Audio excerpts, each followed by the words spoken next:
Existe um relógio que não marca apenas horas.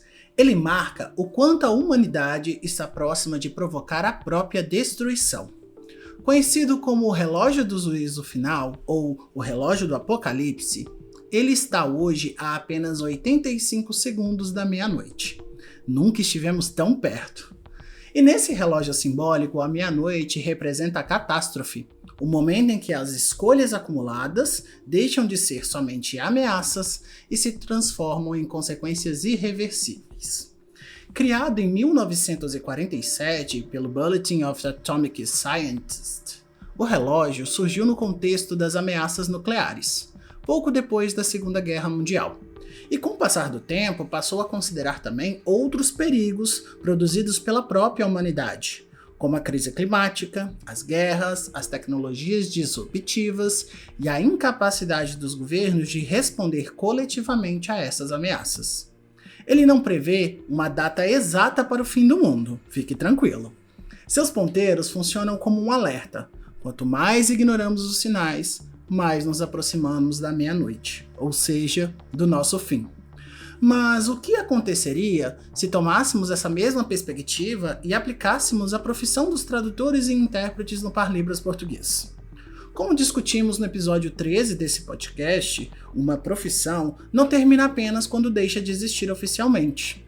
Ela também pode acabar por dentro, quando perde suas referências, quando seus profissionais deixam de confiar uns nos outros e quando a formação, a ética e o diálogo são substituídos pela exposição, pelo julgamento e pelo medo. Se existisse um relógio do apocalipse da nossa profissão, quanto tempo faltaria para meia-noite? Estaríamos a anos de distância ou restariam apenas alguns segundos? Cada profissional exposto publicamente, cada vídeo retirado de contexto, cada crítica transformada em humilhação e cada escolha interpretativa julgada como se existisse uma única maneira correta de interpretar, fazem esse ponteiro avançar rapidamente. Aos poucos, a profissão deixa de ser um espaço de aprendizagem e passa a funcionar como um tribunal permanente, no qual todos nós podemos ser os próximos acusados. Talvez o fim dos TILSP não aconteça com o desaparecimento dos postos de trabalho ou com a revogação de uma lei. O que eu proponho aqui é muito mais um exercício. Talvez ele comece quando os profissionais passam a trabalhar com medo, quando deixam de compartilhar suas experiências e quando já não acreditam que seja possível errar, aprender e principalmente continuar. Ainda não é a meia-noite, mas os ponteiros estão se movendo, lentamente. E a pergunta que orienta este episódio é urgente. Quanto tempo ainda falta para chegarmos a um ponto de não retorno? Eu sou o Arley dos Santos, mestre e doutor em estudos da tradução, e no episódio de hoje, embalados pelo futuro filme dos Vingadores, o Doomsday, Dia do Juízo Final, e o vídeo postado na rede social no Instagram da Gabriela Micheletti sobre o excesso de críticas dos nossos colegas de trabalho, vamos refletir o quão perto estamos do fim da nossa profissão como a conhecemos hoje. Porque, como você sabe, de tédio, o intérprete não morre. Sejam todos bem-vindos.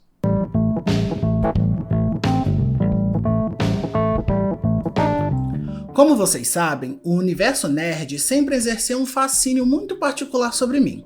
Filmes, séries, quadrinhos e videogames nunca foram apenas formas de entretenimento. São narrativas que me ajudam a pensar sobre identidade, poder, escolhas, conflitos e possibilidades de futuro. Talvez seja justamente por isso que eu tenha tanta facilidade para relacionar essas histórias com o meu universo profissional da tradução e da interpretação. Nos dois casos, estamos diante de universos complexos, atravessados por diferentes linguagens, perspectivas e maneiras de compreender a realidade. E uma das produções que mais despertam a minha curiosidade nesse momento é Vingadores Doomsday. Até agora, a Marvel não divulgou uma sinopse completa que me permita contar toda a história do filme com segurança sem dar spoilers. O que está oficialmente confirmado é que a narrativa colocará os nossos conhecidos heróis contra o Doutor Destino. A reunião de personagens ligados aos Vingadores, ao Quarteto Fantástico, aos X-Men e a outros núcleos indica um confronto em grandes proporções. possivelmente relacionado às colisões e aos desequilíbrios entre diferentes realidades do multiverso.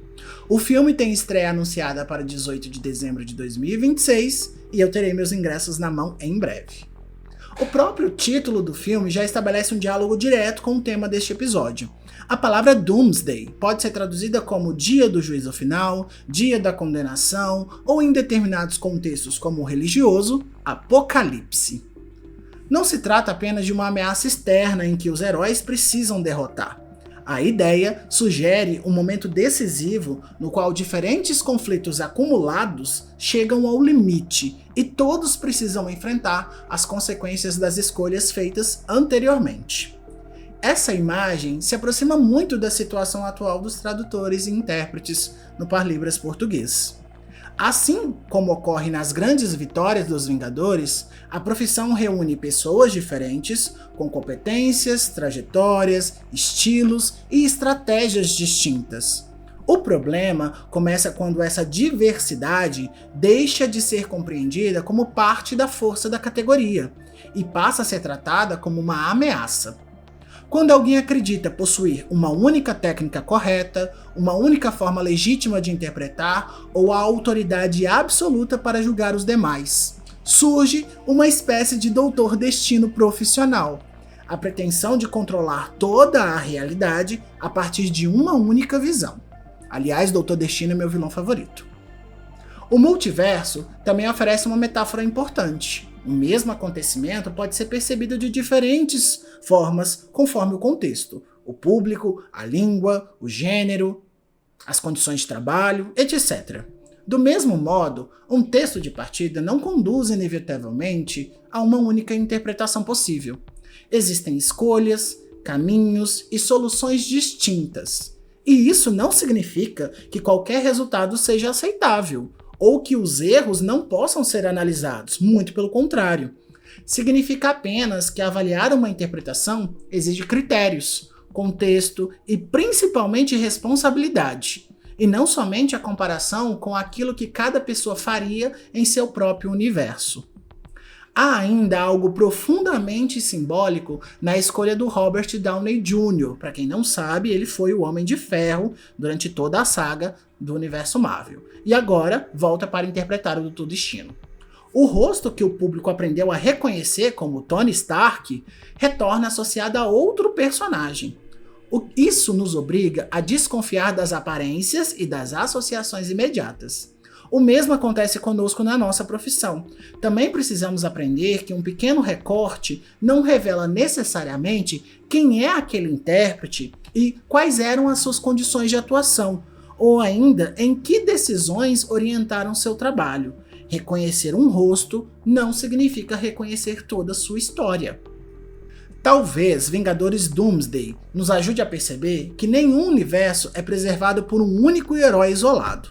Da mesma maneira, a tradução e a interpretação não serão fortalecidas por indivíduos que se apresentam como proprietários da verdade, mas por profissionais capazes de trabalhar coletivamente, reconhecer diferentes competências e construir critérios que possam ser compartilhados. Diante do nosso próprio relógio do apocalipse, a pergunta deixa de ser apenas quem está certo ou quem está errado. Precisamos perguntar se as nossas escolhas profissionais estão nos ajudando a proteger a profissão ou acelerando a chegada de sua meia-noite. Como eu citei no começo do episódio, o relógio do juízo final não é um relógio de verdade. Ele não possui um mecanismo que o avance sozinho, nem realiza uma contagem regressiva literal para o fim do mundo. Trata-se de uma representação simbólica, criada para responder uma pergunta bastante concreta. O quanto as decisões humanas estão aproximando toda a humanidade de uma catástrofe global. Esse relógio, a meia-noite, representa o ponto de catástrofe. Quanto mais os ponteiros se aproximam dela, maior é o nosso risco. O horário não indica quantos segundos realmente restam, mas traduz, de maneira intersemiótica, uma avaliação coletiva sobre o estado do mundo. É uma maneira simples de tornar visível ameaças tão grandes, tão complexas e tão espalhadas que por muitas vezes parecem impossíveis de compreendermos em conjunto. Quem define esse horário é o Conselho de Ciência e Segurança do Bulletin of the Atomic Scientists. Seus especialistas analisam fatores como armas nucleares, guerras, mudanças climáticas, ameaças biológicas, desinformação tão presente nos dias de hoje, inteligência artificial e o enfraquecimento da cooperação internacional. O relógio mede não apenas a existência desses perigos, mas também a capacidade ou a incapacidade de governos, instituições e sociedades responderem a eles. Foi criado em 1947, no início da era nuclear, quando o mundo ainda enfrentava as consequências da Segunda Guerra Mundial e percebia que havia adquirido os meios para produzir a sua própria destruição. Naquele momento, marcavam-se 7 minutos para a meia-noite. Desde então, seus ponteiros avançaram e recuaram conforme os riscos aumentaram ou foram reduzidos. Em 2026, chegamos então a 85 segundos da meia-noite, a posição mais próxima da catástrofe de toda a sua história. Mas o aspecto mais importante do relógio talvez não seja o horário que ele marca. Sua principal função é nos lembrar de que uma catástrofe raramente começa no momento em que tudo desmorona. Antes do colapso, existem sinais, decisões equivocadas, alertas ignorados e oportunidades desperdiçadas. Os ponteiros mostram justamente esse processo. O desastre ainda não aconteceu, mas as condições que podem torná-lo possível estão sendo construídas diante dos nossos olhos. E mesmo assim parece que ninguém dá a mínima. Recebemos notícias sobre guerras, ameaças nucleares, eventos climáticos extremos e tecnologias que avançam sem que seus impactos sejam plenamente compreendidos. Tudo aparece na tela, disputa por nossa atenção por alguns segundos e logo é substituído pela próxima notícia, pelo próximo vídeo, pela próxima obrigação, pela próxima tradução, pela próxima interpretação. O extraordinário se tornou cotidiano. E o perigo se transformou num leve ruído que nos incomoda. Essa indiferença pode ser compreendida a partir de um livro que eu tenho muito interesse de ler, que é A Sociedade do Cansaço, discutida por Byung-Chul Han. Vivemos submetidos à pressão constante por desempenho, produtividade, presença e resposta imediata, ainda mais eu, uma pessoa TDAH. Precisamos trabalhar, produzir, publicar, acompanhar, comentar, traduzir, interpretar e demonstrar que estamos continuando, que estamos funcionando a plenos vapores. O resultado é um cansaço que não extingue apenas o corpo, ele também diminui a nossa capacidade de atenção, reflexão e reação coletiva. Talvez seja simplesmente que as pessoas não se importem. Talvez estejam ocupadas demais, exaustas demais ou anestesiadas demais para transformar uma preocupação em ação. Sabemos que os ponteiros estão avançando, mas continuamos vivendo como se a meia-noite fosse um problema distante, destinado a outras pessoas. E essa passividade também movimenta o relógio, porque aquilo que ninguém enfrenta continua crescendo. O relógio importa justamente porque tenta interromper essa anestesia. Ele transforma crises abstratas em uma imagem direta. O tempo está diminuindo. Entretanto, também mostra que o fim não é inevitável. Em outros momentos históricos, seus ponteiros já recuaram. Se foram as decisões humanas que o fizeram avançar, outras decisões podem afastá-los da meia-noite. Para isso, porém, é preciso reconhecer os sinais antes que o colapso seja tratado como algo normal. E é aqui que nós precisamos deslocar esse olhar. Porque uma profissão também pode apresentar sinais de esgotamento muito antes de desaparecer oficialmente. Ela pode continuar existindo nas leis, nos cursos, nos contratos, nos eventos, enquanto se desfaz internamente, quase sem que seus próprios profissionais percebam. Se aplicássemos a lógica desse relógio à nossa profissão, o que os seus ponteiros estariam medindo? E mais importante, quanto tempo faltaria para a nossa meia-noite? Deixa aqui nos comentários. O vídeo que inspira essa reflexão, o da Gabriela Micheletti, começa com uma constatação incômoda para muitos nós. Cada vez mais, os profissionais têm seus trabalhos retirados de contexto e expostos nas redes sociais. Um fragmento de poucos segundos passa a ser apresentado como se resumisse anos de formação, experiência e dedicação à profissão. Em vez de analisarmos uma escolha interpretativa situada, transformamos o intérprete em um acusado. Em vez de construirmos conhecimento, construímos um tribunal. E nesse tribunal, quase ninguém parece interessado em compreender o contexto antes de anunciar uma sentença. O que Gabriela relata demonstra o que muitos de nós pode estar passando neste momento. O que a Gabriela relata em sua postagem é um aspecto que passou a conviver com muitos de nós, a expectativa de sermos cancelados, inclusive eu. Ela se pergunta se chegou o dia em que alguém recortará uma de suas produções e a transformará no assunto da vez. E isso revela algo muito grave. O medo já entrou no nosso espaço de trabalho, seja ele presencial ou remoto. O intérprete não precisa mais pensar somente no texto, no público, nas línguas envolvidas e nas condições da atividade.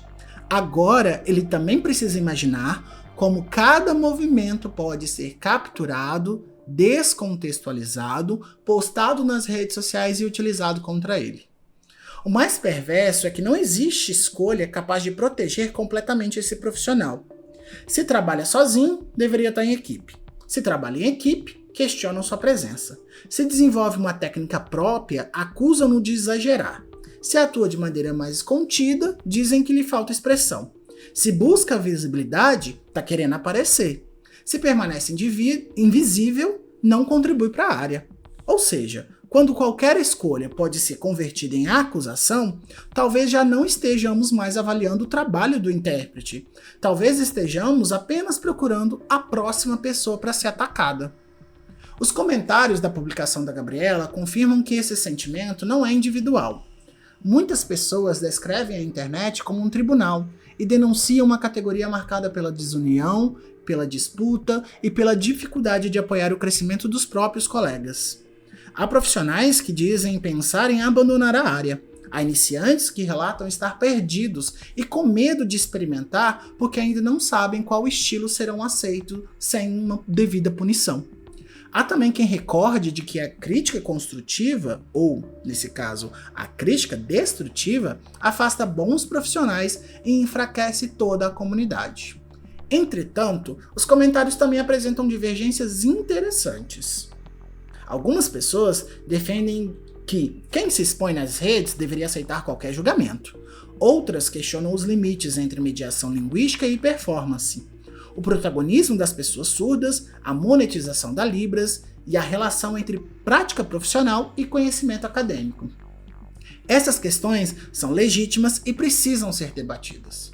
O problema não está na existência do conflito. O problema começa quando abandonamos os argumentos e passamos a atacar reputações, atribuir intenções e reduzir pessoas inteiras aos erros que acreditamos sobre os nossos olhares ter encontrado. Precisamos ser duros conosco. Uma categoria que confunde formação com humilhação não está amadurecendo. Ela está se autodestruindo. Uma categoria que celebra o erro do colega, como vimos no episódio 24, o Schadenfreude e o prazer em ver o colega falhar, mas se silencia diante da precarização, dos baixos valores pagos, da ausência de preparação, das jornadas inadequadas e das faltas de políticas públicas, perdeu completamente a noção de prioridade para a nossa profissão.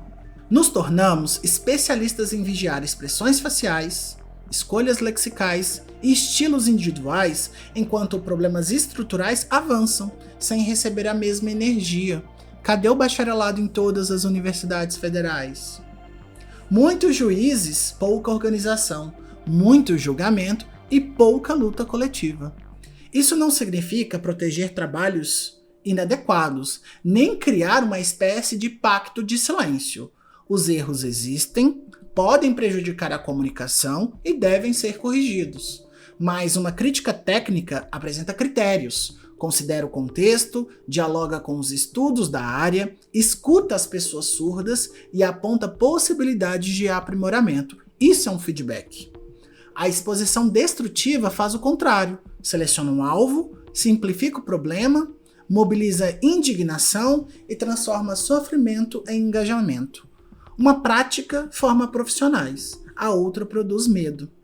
Também precisamos abandonar a fantasia de que existe uma única interpretação correta para todos os textos, todos os públicos e todos os contextos. Isso não existe. A interpretação envolve competências, técnicas e responsabilidades, mas também envolve decisões. Diferentes profissionais podem construir soluções distintas sem que todas as diferenças sejam necessariamente erros. Respeitar essa diversidade não significa aceitar qualquer coisa, significa avaliar com seriedade, considerando o encargo, o gênero discursivo, as condições de preparação, as necessidades do público e os efeitos produzidos pela interpretação.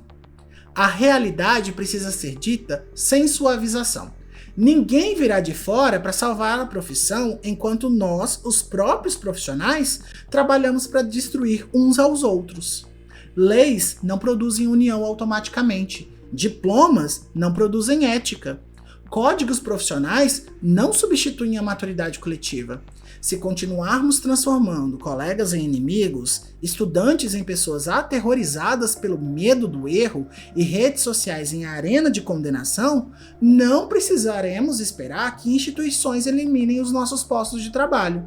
Nós mesmos já teremos criado uma profissão na qual ninguém quer ser intérprete ou que ninguém deseja permanecer. O único caminho possível é a união, mas a união não significa concordância permanente. Significa discutir sem desumanizar, corrigir sem humilhar, discordar sem destruir e compreender que o crescimento de um colega não diminui o espaço dos demais.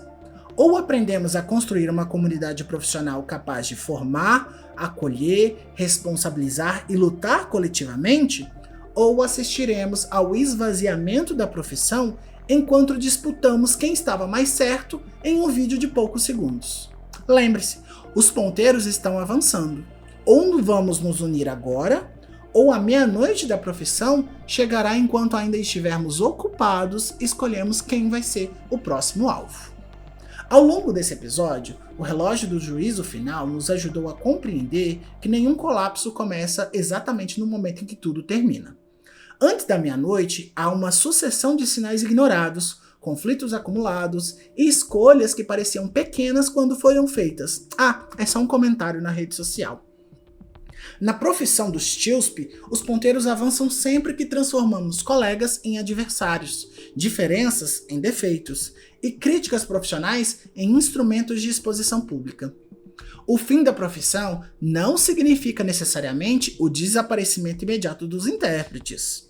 Poderíamos continuar tendo cursos, contratos, eventos, pesquisas e legislação, enquanto perdemos pouco a pouco aquilo que sustenta uma categoria profissional, que é confiança, colaboração, pertencimento e a capacidade de organização coletiva.